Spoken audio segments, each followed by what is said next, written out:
5 ವರ್ಷದ ಹಿಂದೆ ಕೊಲೆಯಾಗಿದ್ದವಳು ದಿಢೀರ್ ಪ್ರತ್ಯಕ್ಷವಾಗಿದ್ದಾಳೆ. ಪತಿಯಿಂದ ಕೊಲೆಯಾಗಿ ಮಣ್ಣು ಪಾಲಾದವಳು ವಾಪಸ್. ಕೊಡಗು ಜಿಲ್ಲೆ ಕುಶಾಲನಗರದಲ್ಲಿ ನಡೆದಿರುವಂತಹ ವಿಚಿತ್ರ ಘಟನೆ ಇದು. ಸತ್ತಿರೋರು ವಾಪಸ್ ಬಂದಿರೋದು. ಅದೇನು ಕತೆ ಅಂತ ಪೂರ್ತಿಯಾಗಿ ಸುದ್ದಿಯನ್ನ ನೋಡಿದ್ರೆ ಗೊತ್ತಾಗುತ್ತೆ. ಪತ್ನಿಯ ಅಸ್ಥಿ ಪಂಜರ ಪತಿ ಸುರೇಶ್ ಮಣ್ಣು ಮಾಡಿರ್ತಾನೆ. ಬಾಡಗೊಟ್ಟ ಗ್ರಾಮದ ನಿವಾಸಿ ಸುರೇಶ್ ಪತ್ನಿ ಮಲ್ಲಿಗೆ ಅಂತ 2020 ನವೆಂಬರ್ 13ನೇ ತಾರೀಕು ಮಲ್ಲಿಗೆ ಕಾಣೆಯಾಗಿರ್ತಾಳೆ. ಆಮೇಲೆ ಏನಾಗುತ್ತೆ, ಪತ್ನಿ ಕಾಣೆಯಾಗಿದ್ದಾಳೆ ಅಂತ ಪತಿ ಸುರೇಶ್ ದೂರು ಕೊಡ್ತಾರೆ. ಕುಶಾಲನಗರ ಗ್ರಾಮಾಂತರ ಠಾಣೆಗೆ ಪತಿಯೇ ಹೋಗಿ ದೂರನ್ನ ನೀಡಿರ್ತಾನೆ. ಆ ನಂತರದಲ್ಲಿ ಪೊಲೀಸರು 2 ದಿನ ಹುಡುಕಾಡ್ತಾರೆ. ಆದರೆ ಮಲ್ಲಿಗೆ ಎಲ್ಲೂ ಕೂಡ ಸಿಕ್ಕಿರೋದಿಲ್ಲ, ನಾಪತ್ತೆಯಾಗಿರ್ತಾಳೆ. ಅದು 5 ವರ್ಷದ ಹಿಂದೆ. 2021 ಜುಲೈ 18ರಂದು ಇನ್ಮೇಲೆ ಮನೆ ಕೆಲಸಕ್ಕೆ ಹೆಲ್ಪ್ ಮಾಡ್ಬೇಕು ನೀವು. ಯಾಕೆ ನಿಂಗೆ ಎಲ್ಲರ ಕೆಲಸ ಸಿಗ್ತಾ? ಕೆಲಸನ ನೋವೇ, ನಾನೇ ಬಾಸ್ ಆಗ್ತೀನಿ. ಬಾಸ್ ಅದೇಗೆ? Boss will be the boss.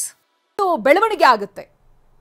ಈ ಪತಿ ಸುರೇಶ್ ಹೋಗಿ ಪೊಲೀಸ್ ಠಾಣೆಯ ಮೆಟ್ಟಿಲೇರಿ ಕಂಪ್ಲೇಂಟ್ ಅನ್ನ ಕೊಟ್ಟ ನಂತರದಲ್ಲಿ 2021 ಜುಲೈ 18ರಂದು ಮಹಿಳೆಯ ಅಸ್ಥಿ ಪಂಜರ ಪತ್ತೆಯಾಗುತ್ತೆ.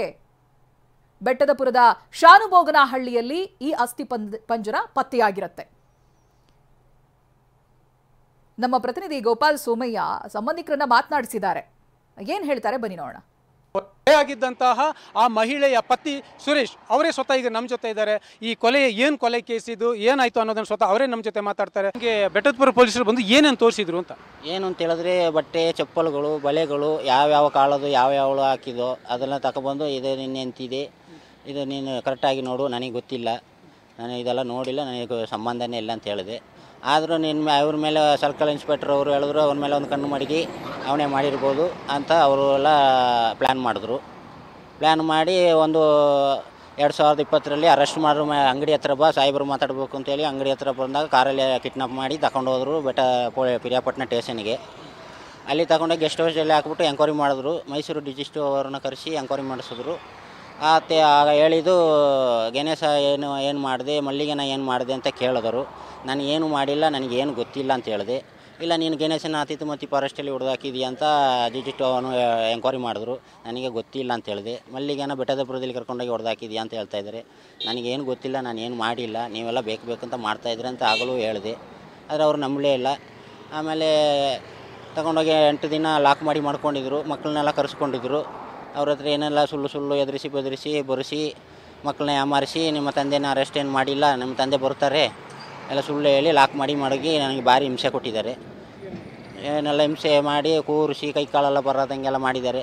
ಆ ನಂತರ ಪುನಃ ಮನೆಯಿಂದ ಕಿಡ್ನಾಪ್ ಮಾಡಿದ ಮೇಲೆ ಪುನಃ ಸ್ಟೇಷನ್ಗೆ ಕರ್ಕೊಂಡು ಹೋಗಿ ಬಟ್ಟೆ ಎಲ್ಲ ಬಿಚ್ಚಿಸಿ ಎಲ್ಲ ಕಟ್ಟಿ ನೇತಾಕಿ ಕರೆಂಟ್ ಶಾಕೆಲ್ಲ ಕೊಟ್ಟು ಒಪ್ಪಿಕೊಳ್ಳೋದ್ರೆ ಸಾಯಿಸಿಬಿಡ್ತೀನಿ, ಹಂಗೆ ಹಿಂಗೆ ನೀನೇ ಮಾಡಿರೋದು, ನೀನು ಅಂಥವನು ಪೊಲೀಸವ್ರ ಜೊತೆ ಎಲ್ಲ ಹಿಂಗೆಲ್ಲ ಮಾಡ್ತೀರಾ, ಎಲ್ಲ ಸುಳ್ಳು ಹೇಳ್ತೀರಾ, ನಿಮಗೆಲ್ಲ ಇದೆಲ್ಲ ಸರ್ವಸಾಧಾರಣ ಅಂತೆಲ್ಲ ಹೇಳ್ಕೊಂಡು ನನ್ನ ಮೇಲೆ ಅಪರಾಧ ಮಾಡಿ ಕೋರ್ಟಿಗೆ ಪ್ರೊಸೀಜರ್ ಮಾಡ್ತಾರೆ. ಅಂದರೆ ಅದಾದಮೇಲೆ ನಿಮ್ಮನ್ನು 2 ವರ್ಷ ಜೈಲಿಗೆ ಹಾಕ್ತಾರೆ. ಅದಾದಮೇಲೆ ನಿಮ್ಮ ಏನು DNA ಟೆಸ್ಟ್ ಮಾಡಿದ್ರೆ ಅದು ಏನಾಯಿತು? DNA ಟೆಸ್ಟು ನಮ್ಮ ಅತ್ತೆನ ಮಲ್ಲಿಗೆ ಅವ್ರ ತಾಯಿನ ಕೋರ್ಟಿಗೆ ಪ್ರೊಡ್ಯೂಸ್ ಮಾಡೋಕ್ಕೆ ಹೇಳ್ತಾರೆ. ಕರ್ಕೊಂಡು ಬಾ ಅಂತ ಹೇಳ್ತಾರೆ. ನಾನೇ ಕರ್ಕೊಂಡು ಹೋಗ್ತೀನಿ ಕೋರ್ಟಿಗೆ.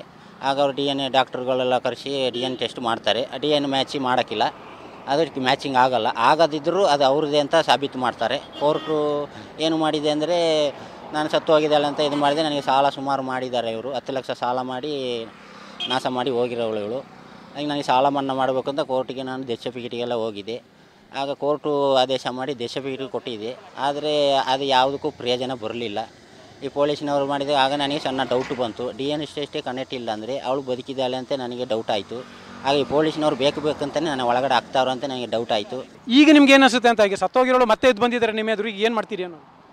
ಈಗ ತಾನೇ ನಾವೇನು ಮಾಡೋಕ್ಕಾಯ್ತಾ? ಇದೆಲ್ಲ ಒಂದು ಸಾಧಾರಣ ವಿಷಯ ಅಲ್ಲ, ಹಿಂಗೆಲ್ಲ ಆಗೋದು. ದೇವರು ದೊಡ್ಡವನು, ಏನೋ ನಾವು ಮಾಡಿದ ಪುಣ್ಯನೋ ಧರ್ಮನೋ ಗೊತ್ತಿಲ್ಲ, ಇಲ್ಲಿ ಗಂಟ ಬಂದಿದ್ದಕ್ಕೆ ಒಂದು ಒಳ್ಳೆಯದಾಗಲಿ ಅಂತ ಕೇಳಿ. ಹಿರಿಯ ಅಧಿಕಾರಿಗಳು ಈ ನ್ಯಾಯಾಂಗ ವ್ಯವಸ್ಥೆ ಒಂದು ಮಧ್ಯಪ್ರವೇಶ ಮಾಡಿ ಈ ಅನ್ಯಾಯವಾಗಿರುವಂತಹ ಸುರೇಶ್ಗೆ ನ್ಯಾಯವನ್ನು ಒದಗಿಸುವ ಕೆಲಸವನ್ನು ಮಾಡಬೇಕಾಗಿದೆ. ಕ್ಯಾಮರಾಮನ್ ನವೀನ್ ಜೊತೆ ಗೋಪಾಲ್ ಸೋಮಯ್ಯ, TV9 ಕೊಡಗು.